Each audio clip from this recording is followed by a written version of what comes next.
Nightcast. Stephen Lloyd Gilbreth brings you the current news from the world today and how it relates to Bible prophecy. Understanding the end-time events leading to the peaceful world tomorrow. Ladies and gentlemen, Stephen Lloyd Gilbreth.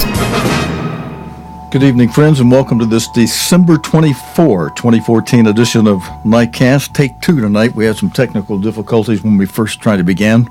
But as we open tonight, friends, authorities in Mississippi have declared a state of emergency after a tornado tore through the south of the state.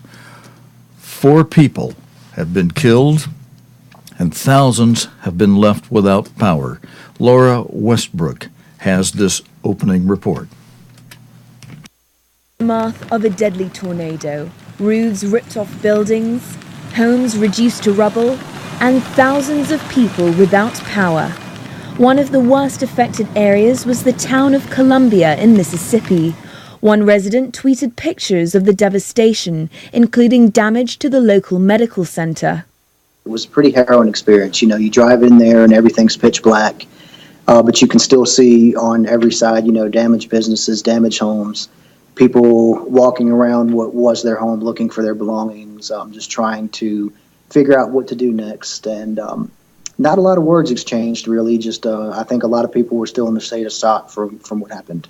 The governor of Mississippi, Phil Bryant, took to social media to say, "I have declared a state of emergency for Marion and Jones counties following severe weather moving through Mississippi. Parts of Louisiana have also been badly affected. People there are beginning to repair their homes. Evidence of the tornado's power clear to see." So what caused the severe weather?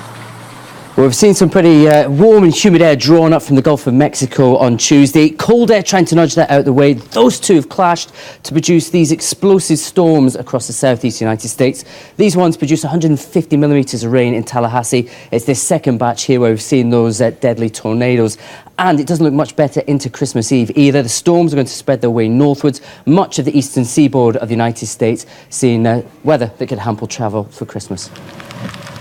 Transport delays are expected, and with it the potential for travel chaos as record numbers of people look to get away for the holiday season.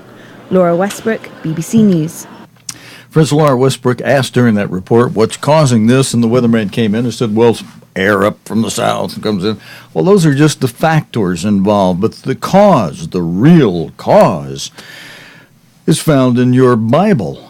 God says in the 2 blessing and cursing chapters, just to give it in a summary form, when you obey, when you diligently hearken to obey your Creator, He says, I'll bless you in ways that are blessings to you as an individual and to all of you collectively as a nation. He says one of those blessings is rain in due season. Now, if you take that in its what's the word to use? Not exactly poetic form, but if you take it in all the meaning that's incorporated within that phrasing, rain in due season, and that He'll bless the fruit of your trees. That's telling us that when we obey our Creator, He's our protector. You know, He says protection from your enemies. He says 5 of you will chase 100, 100 of you will put 10,000 to flight. Now, weather can be an enemy, these weather forces. And there are plenty of places, I've gone through this in past broadcasts, where I put the scriptures up on the screen to show you from the Bible how God is in control of the weather. And He certainly could, as He protects us from our enemies, when we obey Him and diligently hearken to His voice, His commandments, His statutes, His laws, He protects us. And same with weather. When we don't, it's just the opposite. He says the curses. He says, you'll have drought, you'll have floods instead of rain in due season. Your enemies will chase you instead of you chasing them. We got some stories related to that type of thing later in tonight's program. And He says, I'll make you the head, not the tail. If you obey me, I'll make you the lender, not the borrower. Just the opposite when you've got the curses. And we've got the curses. And that when we don't obey, we see an increasing of the four seals. One of those seals, the fourth seal, at the time Christ was describing the activities in plain language in Matthew 24, Mark 13, Luke 21, when he was describing in plain language the activities of the fourth seal, the pale horse, who has a rider whose name is Death, and it says alongside that rider named Death and that on that pale horse rides Hades, hell, the grave. Right on the heels of that horse comes the grave along with it, and the rider of that horse is named Death. 4 people died in that tornado in Mississippi. But God says that though the primary thing Jesus Christ described when he was describing the fourth seal was loimos, disease epidemics, pestilences, the plagues of Egypt, Christ also said between the third seal and the fifth seal, there would be seismic activity, commotions in the air, such as gale force winds of all kind, hurricanes, tornadoes, typhoons, commotions on the ground, such as earthquakes, tsunamis, volcanic eruptions, wildfires, floodings, and the like. Christ said all of that would happen between the third seal and the fifth seal. That's the position of the fourth seal. So whether you want to call it just loimos, disease epidemics, pestilence, and plagues of Egypt, as by itself, or whether you want to say, okay, as a sub thing to that, we've got Christ said there would be seismus and there would be terrake, disturbances, troubled waters, literally and figuratively in the sense of mobs and seditions. But on that seismus element that happens between the third and the fifth seal, we've had some deaths, and that certainly fits the rider of that pale horse whose name is Death. And it fits with the blessing and cursing chapter that says, if you diligently hearken to obey the voice of the eternal blessing time. If you don't obey me, God says, just the opposite. And if you continue to disobey when he starts the curses, I'll curse you 7 times more. And then if you still continue to disobey, I will break the pride of your power, he says in verse 19 of Leviticus 20:26. Good couple chapters to read if you want to know how to have the blessings of the eternal. Read those things. See what the blessings for you will be if you diligently hearken, and then set yourself to, hey, I'm going to diligently hearken to obey my Creator, and start seeing some of these things in my life that are, not so hot, turn around. But related to this story out of Mississippi, just a little follow-up here. Forecasters say more rain, sleet, and snow is expected for the east coast of America. Travel chaos is predicted during one of the busiest times of the year. And with that main video report, that, as you heard, was Laura Westbrook. Now we turn, friends, to the Middle East for our next story related to the second seal of Revelation. The first 6 seals are described in Revelation 6. From Revelation 7 on, it introduces the 7th seal, and the rest of the book of Revelation is all about the 7th seal. But the first 6 seals are in the Revelation 6, and the second seal of Revelation is depicted as a red horse. Jesus Christ described the activity of that horse as war and rumors of war. And in the news today, the Islamic State is said that it did not. The United States says that the Islamic State did not shoot down the Jordan plane that crashed there. We've got video on this, but let me just give you the caption for this video before we play it. Relatives have pleaded for the pilot's release, as Jim Muir reports. Images that haunt the nations taking part in the war against IS. A plane down in enemy territory, its pilot captured and humiliated by the militants.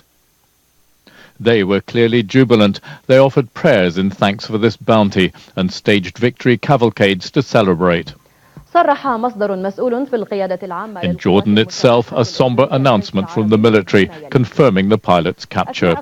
It accused IS of carrying out mayhem and murder against innocents in Syria and Iraq and held it fully responsible for the pilot's life. He's been identified as First Lieutenant Maad Kasasbe, described by his family as a dedicated airman and a devout Muslim who believed the extremists had to be combated. At the pilot's home in Karak in southern Jordan, great concern among friends and relatives. He comes from a well-known family. We are asking our king to save Moaz, to rescue him by any means. Moaz is one of those that we hold dear. The whole tribe of Al-Karak and Jordan cherish him. Activists on the ground said the plane came down in the eastern part of Raqqa province.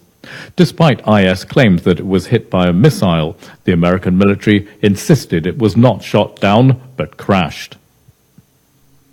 As the militants retrieved bits of the jet, the Americans and their allies were launching an urgent investigation, which they said would take some time. The plane's cockpit cover and other parts are now being shown off by IS as trophies. They have a ferocious record of butchering captives. First Lieutenant Kasasbe and his family will be praying he's more valuable to them alive than dead. Jim Muir, BBC News, Beirut. Friends, Jordan is one of 4 Arab states in a U.S.-led coalition that has launched airstrikes on IS targets in Syria. The F-16 fighter jet is the first coalition aircraft to be lost on IS territory since airstrikes began in September. IS fighters have published photographs showing the pilot being captured. They named the pilot, you heard his name in the video, in a statement. I'm not going to try that Arabic name tonight. In a statement, U.S. Central Command, CENTCOM, said it strongly condemned the actions of IS and confirmed the group has, quote, taken captive the downed pilot. It did not say what could have caused the plane to crash. However, you heard some commentary there about what it could be. However, it said it would not tolerate IS's, quote, attempts to misrepresent or exploit this unfortunate aircraft crash for their own purposes, end quote. Evidence clearly indicates that IS did not down the aircraft as the terrorist organization is claiming. The caption with this photograph, with this story, friends, reads, IS fighters were shown loading the wreckage of the Jordanian aircraft onto a vehicle. And then another photograph that goes along with this story. The caption for this photograph reads, Jordan's military said the jet was one of several involved in a raid on IS hideouts in the Raqqa region. CENTCOM added that the Jordanians were, quote, valued partners whose pilots had performed exceptionally well during its campaign. The U.S. had launched planes after the Jordanian jet crashed, but the pilot was seized before a rescue attempt could be made, a U.S. official told Reuters. Speaking on condition of animosity, the pro-IS Raqqa Media Center posted photos on its Facebook page that appeared to show the captured pilot and men taking the aircraft out of what appeared to be a lake or a river. In a statement, the Jordanian military said Jordan holds the group and its supporters responsible for the safety of the pilot and his life. The pilot issued an appeal to IS leaders through Jordanian newspaper Sarana. Wait a minute, let me see if I told you that correct. Oh, the pilot's father issued an appeal to IS leaders through Jordanian newspaper saying, "May Allah plant mercy in your hearts, and may you release my son," the father said. UN Secretary General Ban Ki-moon also expressed, quote, concern for the lieutenant pilot Kasabeh and called on him to be treated in accordance with international humanitarian laws. And this is a picture of Lieutenant Kasabeh, the pilot who was captured by the IS after his plane downed in that lake or river. Moaz Yosef Kasabeh,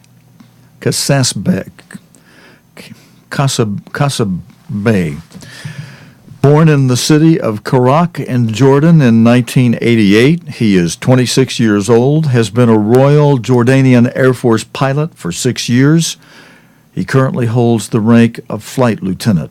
He's one of 8 children. He was just married in July.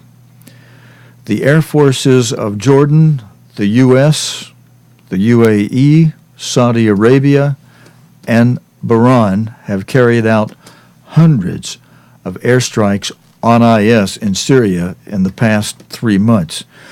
Many of the targets have been in and around Raqqa, which is the de facto capital of the caliphate, whose creation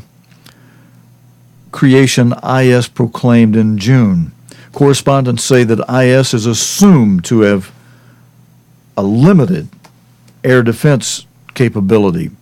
However, IS fighters have downed Iraqi and Syrian government planes in the past, and the group's full capabilities are not known, according to this BBC news story, friends. Here's a map of the area that will show you Raqqa and some of the other areas. In fact, let me zoom out and include the text underneath. It tells you these are the confirmed airstrikes up to December 22nd, 2014. And all the airstrikes you see there, the big bullets and the little bullets. There's a note here that says strikes have not been mapped when the precise location was not given or was unclear. And the source of this map and these airstrikes is the Institute for the Study of War, U.S. Central Command. Friends, more than 60, we go to Asia for our next story, more than 60 are dead in violence in Assam. More than 60 people have been killed in a series of coordinated attacks in India's northeastern state, Assam. Police blame the attacks on the National Democratic Front of Bodoland, NDFB, a militant group seeking to establish an independent homeland. Serena Chaudhry reports. They attacked at night, pulling their victims from their homes and shooting them at point-blank range. At least 62 people were killed and many more injured. Most of them were women and children. It's the deadliest violence to have struck the northeastern Indian state of Assam in months. Police say suspected separatist militants from the indigenous Bodo tribe were behind the killing spree. An indefinite curfew has been put in place, and several thousand federal paramilitary troops have been sent to the area over fears of a violent backlash. The state of Assam has a long history of sectarian bloodshed and armed groups fighting for autonomy or secession. It lies in India's northeast, bordered by China, Myanmar, Bhutan and Bangladesh. Assam is home to the Bodo tribe. They've been fighting for a separate homeland for decades and are often behind violent attacks on other groups. The area is also inhabited by Muslim settlers and India's Adivasi tribe, who oppose the Bodo's claim for an independent homeland. Most of the Adivasis are poor and work on the tea plantations in Assam. Earlier this year, around 10,000 people fled their homes following violent clashes over a border dispute. And in 2012, similar fighting killed 100 people and displaced more than 400,000. Officials have condemned the latest attacks, with India's Prime Minister Narendra Modi calling them an act of cowardice. But on the streets of Assam, there's anger. Hundreds of villagers have already been protesting, setting shops on fire and blocking key road and rail lines. They want authorities to act now. Serena Chowdhury, BBC News. Friends, there's been unrest in Missouri after a black teenager was shot dead by police. This is today's news. Close to where another black youth, Michael Brown, was killed in August. A crowd of about 100 gathered at the scene in St. Louis earlier today, after scuffles the night before. Aleem Makbul reports from Washington. Another black teenager shot dead by police in Missouri. He's been named locally as 18-year-old Antonio Martin and was killed on the forecourt of a petrol station. His mother says she doesn't believe he'd been causing any trouble. They won't tell me nothing. His girlfriend told me that the police was messing with him. He was finna get up and run. When he was trying to get up and run, they start shooting him. Almost immediately, protesters gathered at the scene of the shooting. Very soon there was violence and confrontation. The police say they were targeted with what they called explosive devices, thought to have been fireworks, and into the night they used pepper spray to disperse around 300 demonstrators. The police say the officer involved in the shooting was clearly acting in self-defense. They've released this CCTV footage showing the lead-up to the incident, saying he'd been investigating reports of a robbery when he was approached by a man he'd been questioning. The individual produced a pistol with his arm straight out, pointing at the officer from kind of across the hood of the police car. And at that point, the officer produced his service weapon and fired what we think at this point is 3 shots. But the shooting comes at a time of high tension, sparked by the killing earlier this year of the unarmed black teenager Michael Brown. There have been daily protests since it was announced the officer who shot him won't face trial. You know, friends, I'm going to comment right there because when the news keeps throwing in emphasis on shooting this unarmed black young fellow, young but a huge fellow, and he bullied around the shop owner where he had just stolen something. And to say this big brute of a guy is unarmed, when I look at his picture, I see 2 big, huge, bulky arms on this guy who acted brutishly. And the police officer's story was that the guy was banging at him, and there's been evidence that the gal who said he had his hands up, or the person that had their hands up, has got a history of mental problems and what have you, and the poor witness. So whenever we've been seeing all these demonstrations where they're saying, hands up, don't shoot, that's a bunch of bunk. In this case, is my take on it, is this guy was a brute. He slugged the police officer, totally had, the father spoke of no respect for the son. It's just the other way around. The man's son had no respect for authority or the police officers. And even if an officer's wrong, you respect the office he's in, back off. Don't even make any motion that, whether you have a gun or not, don't even make a motion that appears like you've got a gun. Because, you know, I wouldn't blame any police officer who's putting his life at risk for shooting someone with no gun if they held their hand out as if they did from some distance, pointing at the police officer where it might make him think you've got a gun. Teach your kids, parents, to use good sense. They're not using good sense. They're not showing respect. And one of the things in this current news story that was brought out, it's largely, the town is largely, the authorities in the town are largely, the positions of authority are held by black people. And even the police chief in this town in today's event is a black police chief. So, you know, and unfortunately, the officer that got called on the scene was a white man. So let's not stir up this this white-black thing any further. You know,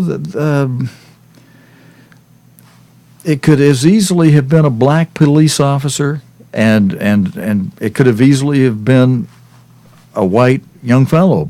But there is one thing that you gotta, your culture, you got to teach your kids to be respectful, and especially if you're in a culture that has been noted for misbehavior, you'd better go above and beyond the normal and really stand out as, you know, straight-laced, and don't put your hands in any way that indicates that you got a gun. And there's video that's gonna, this story should show when they release that video that this other fellow today not only pointed a gun, but the video may well show he had a gun in his hand.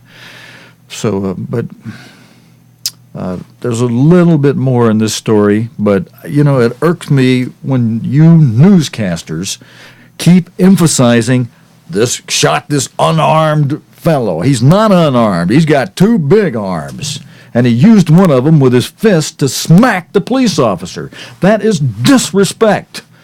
And, you know, don't set the tone that causes people to be stirred up with their emotions so that they act with disrespect to those who keep authority. You know, let's take a look at a verse in the Bible. I tell you what, we're running short on time. I'm going to, rather than waste time trying to find that verse and flip around for it, there's a verse that talks about praying for those in authority and being submissive to the authority over you, even in this world, friends. So let's keep that in mind. And then, you know, and the attitude on that guy's face looks like his dad should have taken him just as a standard practice over his knee quite a few times and tell him to get that smirky look off your face, be respectful to people, conduct yourself a little better, eat a little less, and lose some weight.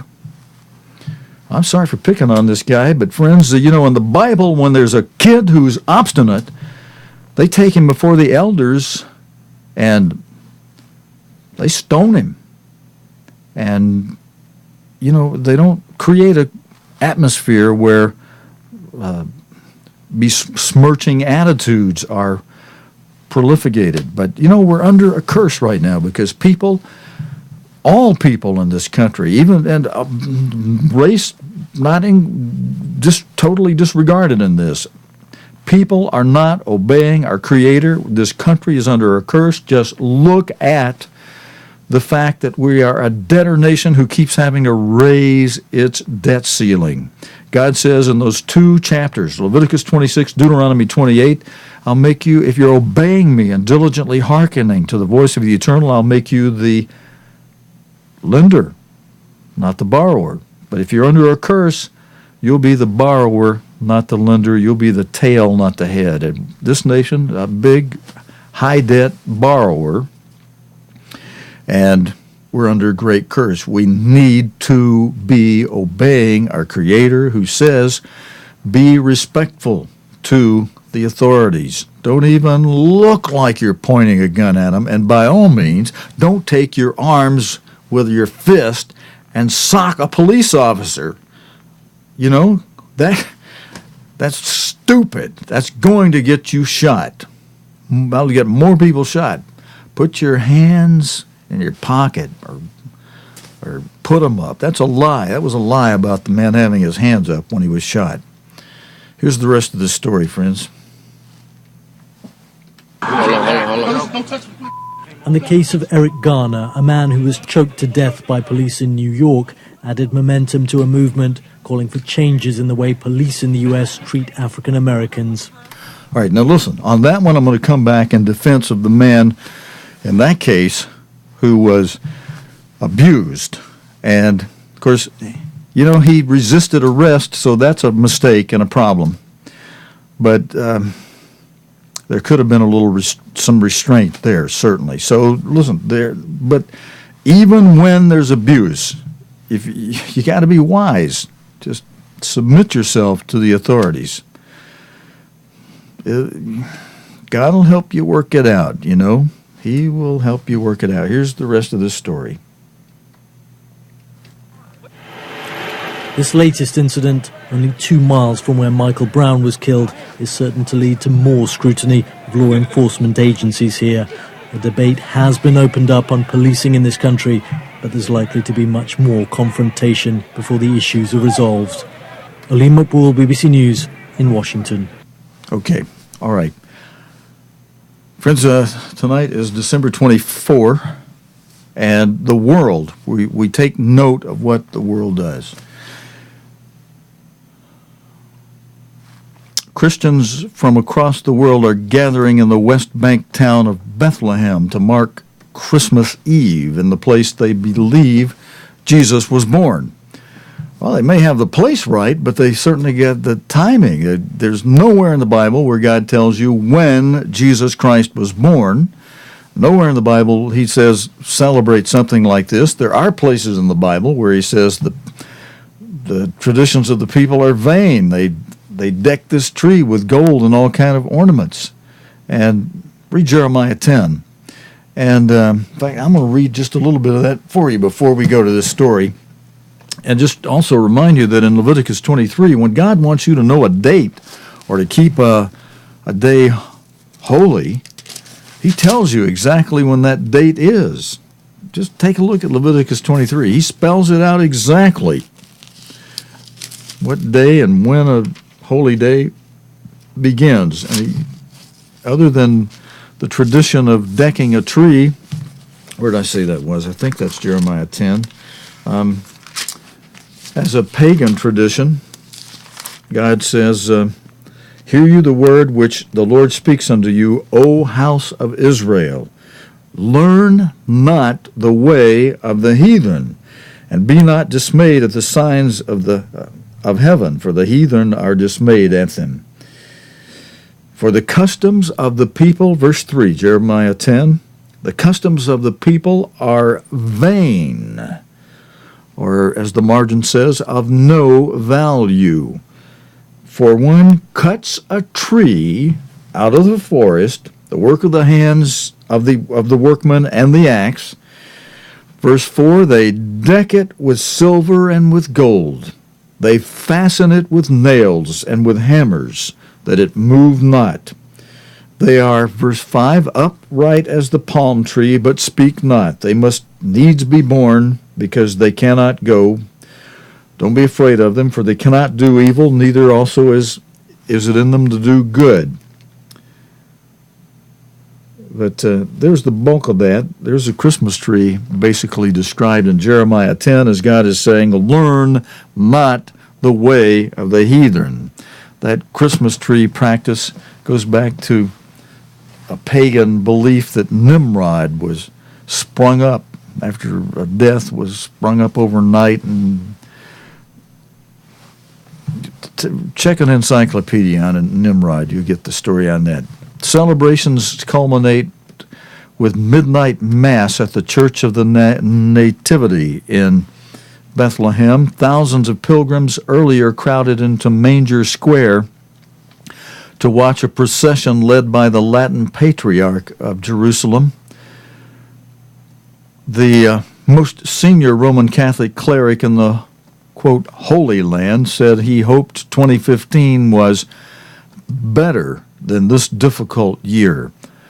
I hope next year there will be no separation. Well, and now here he goes in trying to create problem for the Israelis and giving some favor to the Palestinians. I hope there will be no separation wall, and I hope we will have bridges of peace instead, he added.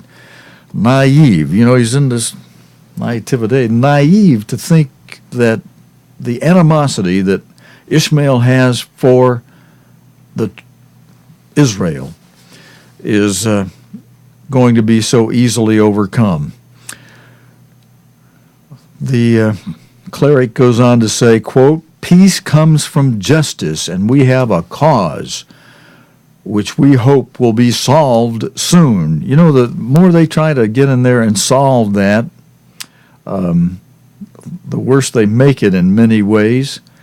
The story here says he appeared to be referring to barrier Israel is building in and around the West Bank, which separates Bethlehem from Jerusalem, and the Palestinian submission to the UN Security Council of a draft resolution that would set a 12-month deadline to reach a peace deal with Israel. Now, here's a picture that goes with this story. Friends, the caption reads, "Jerusalem's Latin patriarch had to pass through the West Bank barrier to get to Bethlehem." So what Israel is putting there in order to, as a security means, everybody's taking a whack at it here, including a representative of the Roman Catholic Church. Friends, in another story, let's go on to see what, while we're on the white horse, let's see what the head of the Roman Catholic Church is doing. Pope Francis has spoken by telephone to Iraqi refugees in a camp near Erbil before celebrating Christmas Eve Mass. The Pope urged the refugees forced to flee from their homes by the militant group Islamic State to persevere, and said he was close to them in his heart. At a Christmas Eve midnight Mass at St. Peter's Basilica, the Pope called on believers to show more empathy toward family and friends. Actually, that's not a bad, sometimes these guys give some good Christian values. On the tree of the knowledge of good and evil, there is some good. And that's actually a good encouragement to show more empathy towards family and friends. I remember when Mr. Herbert Armstrong said that to us. He said, be sure you're showing love to your family, members of your family. Now, I'm going to give you the rest of this news story. I'm not a promoter of Christmas Day. You might want to call me a Scrooge if you want to. That's going to extreme, but this story says this, friends. On Christmas Day, the Pope will deliver his Urbi et Orbi Christmas address. The call to refugees at a camp in, I think they left off a letter here, ANKAWA, was made by satellite phone and broadcast live on Italian TV. Dear brothers, I am close to you, very close to you in my heart, he told them, saying he was thinking particularly of children and the elderly. Innocent children, children who have died, exploited children. I am thinking, too, about grandparents, about the older people who have lived their lives. Oh, wait a minute. I got video on this. Friends, let's go to the video. Well, I thought I had video. That's just a photograph. The Pope told them that they were like Jesus, forced to flee because there was no room for them. I embrace you all and wish you all a holy Christ Mass, he said. Advances in Iraq they call it Christmas, though, of course. Advances by Iraq by Islamic State have forced tens of thousands of Christians and people from other religious minorities to flee to Kurdish-controlled areas. Later in his homily during Christmas Eve Mass, the Pope said the world needed more tenderness and warmth. That's certainly true. The world does. But I think we're not going to really see it until Jesus Christ returns.